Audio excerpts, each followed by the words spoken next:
Hey guys, this is Emily from Emily's Anthology, and today I am back with a brand new makeup tutorial teaching you guys how to do HD makeup for a big night out where you know you're going to be photographed. So this is the finished look, and I really hope that you guys enjoy the tutorial. So starting off with the base, the first thing I'm going to use is this HD primer from Makeup Forever, and I'm going to spread that all over my skin. So the next product I'm going to go in with is the HD foundation, and this is something that I've been using for quite a while now, and also something that I really enjoy. Now the reason why I like it so much is because it's really good for applying just a really thin layer and still getting that coverage that you want, which in my opinion here in Malaysia is really important, just because when you apply too much to your skin in a humid country, your skin gets really clogged up and your makeup starts to melt after a while. So I'm going in with this Zoeva foundation brush, and what I like about this brush is that it's really wide, so it disperses the product really evenly and thinly. Just a little bit covers enough. Alright, so I am done with the base, and before I move on to anything else, just because I'm a little bit uncomfortable without my brows, I'm going to start with my brows. I'm going in with my favorite brow product, the Anastasia Beverly Hills Beauty Express Kit, and mine is the color Brunette.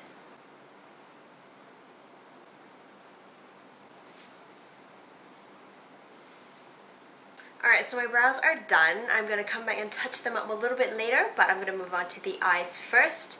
And I'm going to start off with this NYX HD eyeshadow base and just pop a little bit of that on my lids and then blend that out with my fingers. So for the eyeshadow, I'm going in with this palette in the color Cosmic. The eyeshadow textures are really gorgeous. They kind of feel like marshmallows almost. It's like a cross between butter and marshmallows. They're just really soft and blendable. And just, oh, they feel so nice and velvety. So I'm going to go in with this light brown color over here, just with a blending brush. This is a blending brush from Sigma. And what I'm going to do is just run that color into my crease.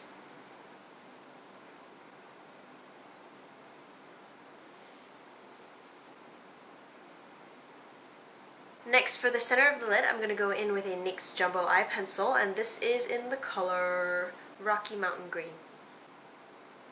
I'm just going to tap that color in all over the mobile lid. Blend that in with my fingers just to make sure that it's nice and even and not too thick. Alright, next I'm going to go back into the palette with this lovely green color over here. It's more of a turquoise color actually, and really shimmery. And I thought it looked really good over this green base, which is why I chose it.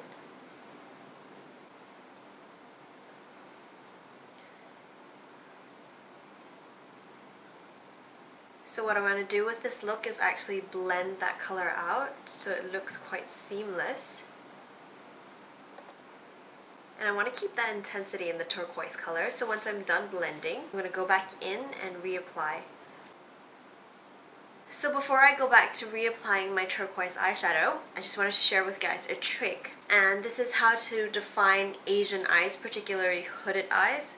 I'm going to go in with this dark brown color over here on the palette, and I'm dipping a crease shader brush into that brown, just the tip of it like this.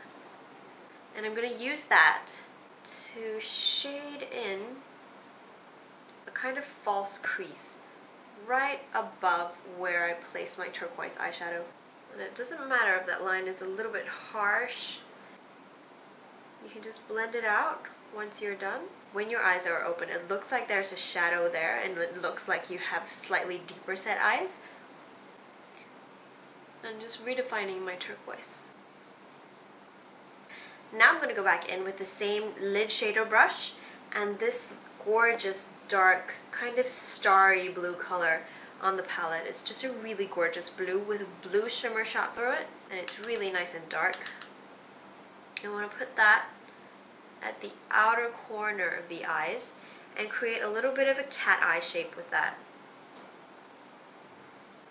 And with hooded eyes, what you want to do is create a bit of a cut crease shape. So instead of going out in a kind of V shape, I would say, you want to do a C shape.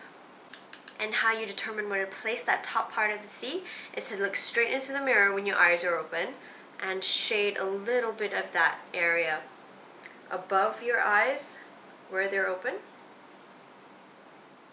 And that's just how high you want that eyeshadow to go.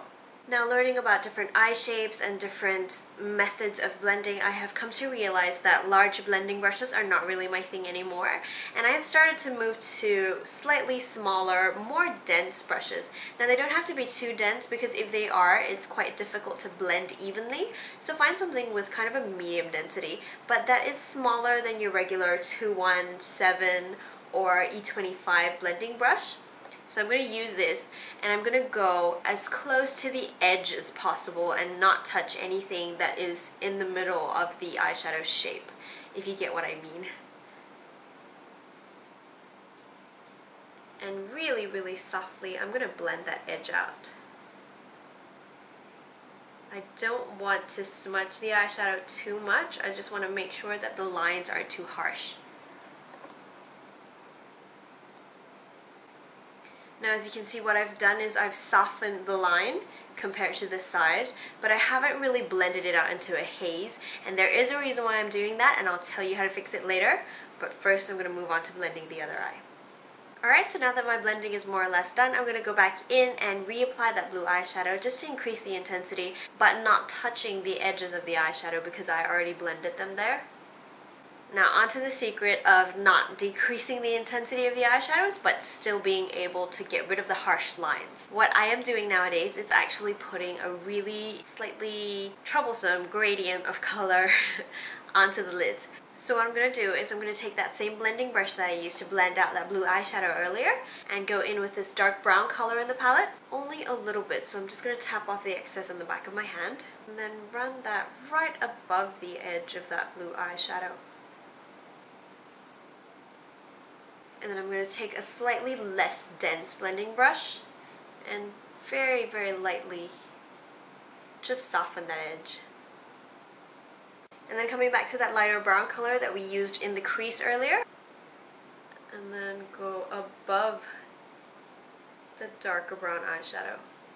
Next is eyeliner, so I'm going to go in with this Tony Moly Backstage eyeliner, and I'm just going to draw a really fine line from the inner corners of the eyes all the way towards the middle of the eyes. Make sure to get in between your lashes as well. We'll start to thicken the line a little bit, and the edge of the eye should start from the end of the bottom lash line and go at the same angle out, just like that. Then I'm going to double back in on myself and create a V shape.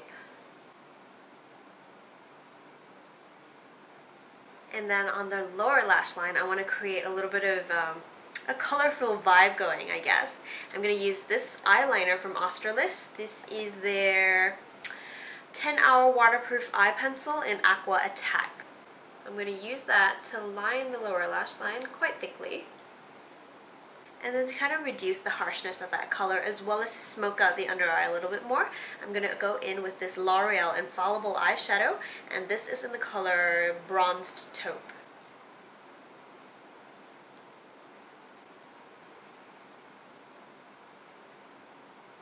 The lashes I am using are the same brand as the lashes that I used in my last video because I actually really love these lashes. I wanted something that was flirty and yet thick enough to go with this look really well, so I chose the Artemis lashes from La Vie Lash.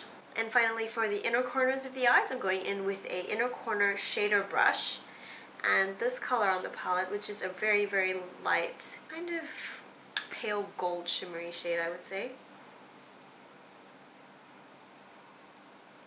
Okay, done with the eyes, and now on to more important HD stuff. I'm going in with a brand new Makeup Forever HD blush. Now this one is a new release from Makeup Forever, and it is replacing their blushes that come in that pump. And this is actually much easier to apply actually. So what I'm going to do is I'm going to go in with a dual fiber blush brush. Just swirl it in the product like that. And that's actually going to take out quite a lot of product on your brush. So you want to just tap off the excess on the back of your hand first. And then just kind of go in circular buffing motions. And just softly buff that blush into your skin. Moving on to the lips now, I'm going to go in with a really great product. This is a Clé de Peau Lip Luminizer, and the color is number 226. And it's just a really soft rosy pink color. And it enhances your lips really beautifully, and it is just the most gorgeous color ever. Love it so much.